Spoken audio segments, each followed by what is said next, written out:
Hi everyone, today is Good Friday, April 4. Nami diri sa bukid kay nagchop og bingala. So may na lang nagtabang si Kulitog, si Jamaica. So daghan na nagtabang og chop. This is update lang. Kay murag ang full video ani kay murag dugay pa ma-upload. Bitaw napamday ko i-upload nga katong tong sa flight. Wala pa na-upload. Sige na, ay babay na kay sabak kay isda. Bitaw tsada kay diri pag udto kay hangin tanawa, di ba? Mama maka-copyright man ta sa sounds. Uy, sayang kaayo tsada unta kay ni kung sound sa atong ibutang, di ba?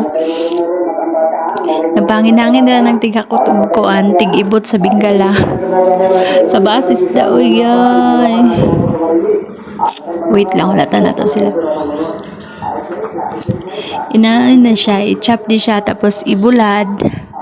Dahil pag mauga na siya, kuton pa ni siya pauli sa balay. Kaya maghulat na dito sa buyer. Taas-taas pa ni siya og kay mga 3 days man ni siya ay mauga. Pero may na lang gani karon kay init kaayo ang panahon, o diba? So more to